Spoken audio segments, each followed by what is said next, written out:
keeps telling me to quit and not go where I'm going. But I'm never ever gonna stop, and there's no signs of slowing.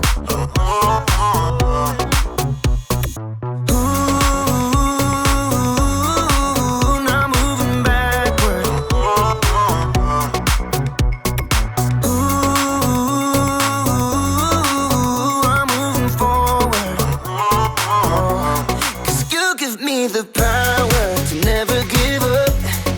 You give me your power when it's more than enough.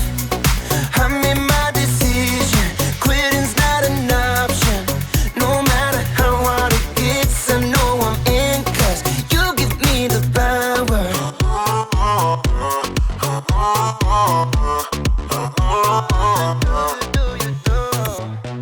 I'm committed to your plan, so I'll follow all of my days. Every day you give me strength to follow after your way. 'Cause you give me the power to never give up.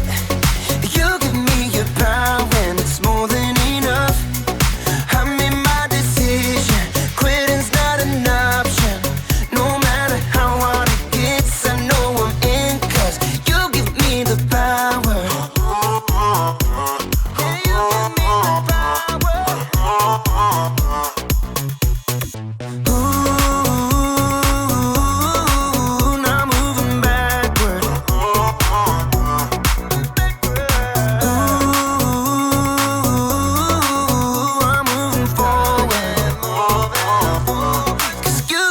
The power to never give up.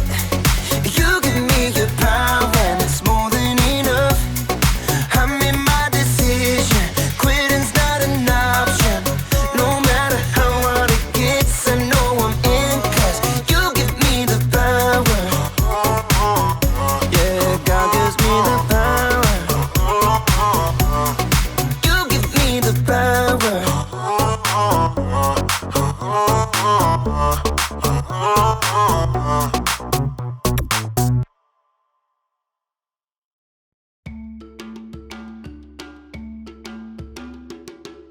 Welcome to Story Lab.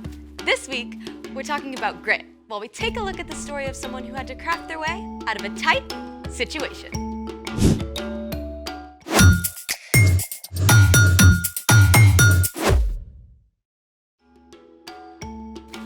Hey, I'm Sebastian. And I'm Skylar. What does grit mean, Skylar? Grit is refusing to give up when life gets hard. I think I deserve a grit award. What for? Yesterday, my little cousin lost her tooth swimming at the Y. I spent half an hour diving for it. I found it for her. That's very gritty. It was at the bottom of the deep end. So weird. When we swim, our teeth float with us, but a tiny tooth by itself Sinks. I think this calls for a float challenge. Let's try it. It's water. What should we test to see if it floats? I've opened up the chat for suggestions. Fluffy cookie wants us to try pumpkin. Do we have a pumpkin?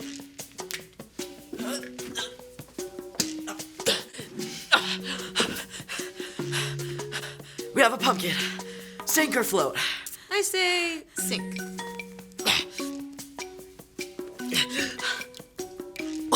It floats? No way. This is insane. How? It's like a watermelon, basically. Kinda like that. Hold on. What's this? Wookiees are people too wants us to use pop? Oh, soft drink. Diet or regular? Doesn't matter, both. Sink or float? If a ginormous pumpkin can float, I say the soda floats.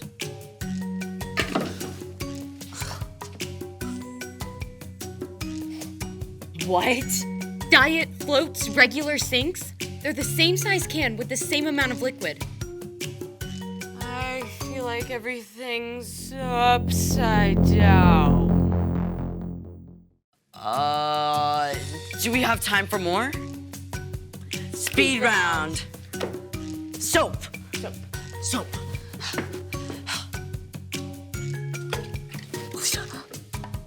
Bowling ball.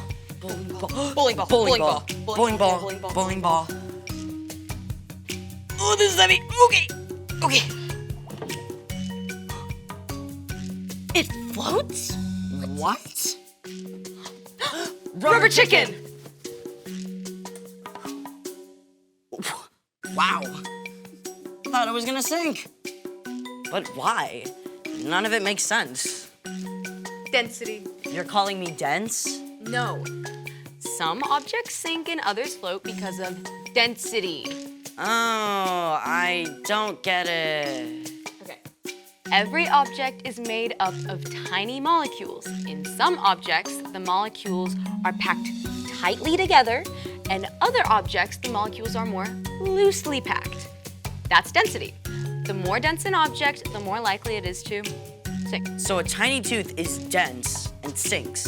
And the sugar in a regular soft drink is dense and makes it sink too. But diet soda is less dense and floats. You are not dense. I have been known to float. Now it's time for... The story before the story. Today, we're in the second book of the Old Testament, Exodus. God created everyone and everything, but people turned away from God. Still, God made a plan to bless the whole world through Abraham and Sarah's family. Their great-grandson Joseph was sold into slavery in Egypt. But after many hard years, Joseph was made second in command of Egypt and saved his whole family from starving. Over the years, Joseph's family, the Israelites, grew and grew. Until the Egyptian king, Pharaoh, got scared. That's where our story starts. Take it away.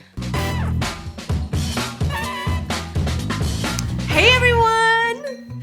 So, the Egyptian pharaoh was scared. There were so many Israelites, he thought they might join the Egyptians' enemies. So Pharaoh forced the Israelites into slavery. And that's the way it was for hundreds of years. But no matter how hard the Egyptians made the Israelites work, the Hebrew family still continued to grow. Preposterous! I declare that all Hebrew baby boys must be thrown into the Nile River. I know. This was terrible news. God had promised to bless the whole world through the Israelites. But not only were they enslaved now, they were in danger of being completely wiped out. And in the middle of all this, a woman from the tribe of Levi, Jochebed, and her husband Amram were about to have a brand new baby. Where does this part go? So insert part F at right angles with part M before locking part Z. Pyramids have got nothing on crib assembly. So if Jochebed gave birth to a baby girl, they wouldn't need to worry about Pharaoh's law. But when Jochebed had her baby, you guessed it. It's a boy! Pharaoh is not touching this baby. So for 3 months, Jochebed and Amram and their daughter Miriam hid the new baby boy. That. No puppy.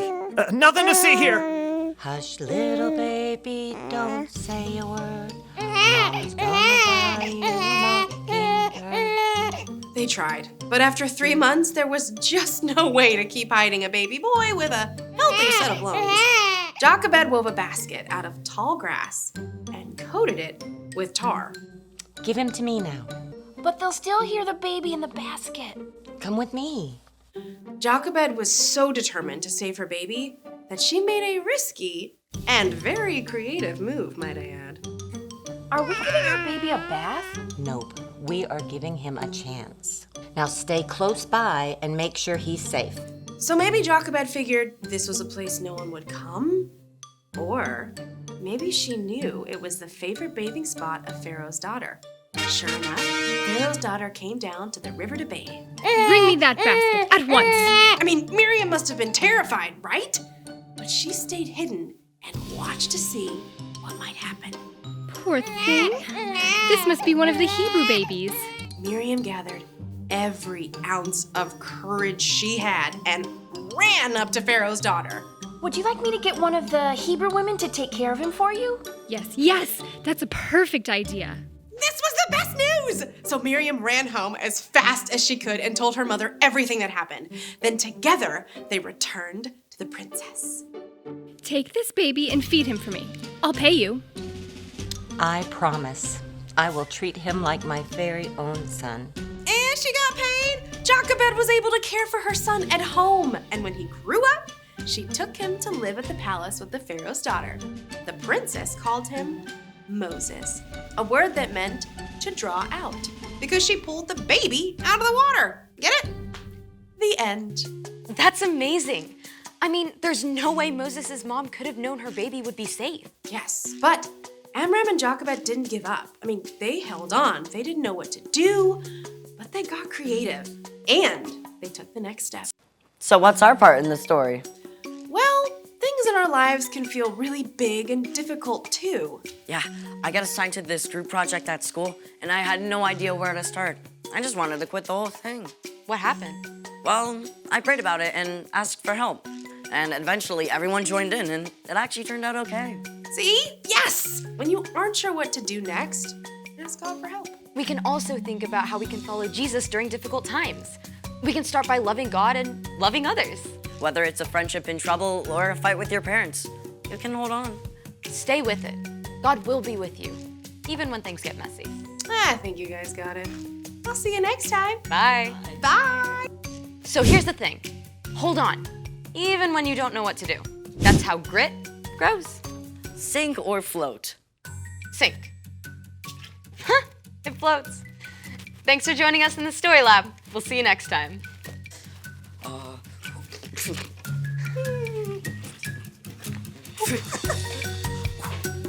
For last time. Oh, it's sunk.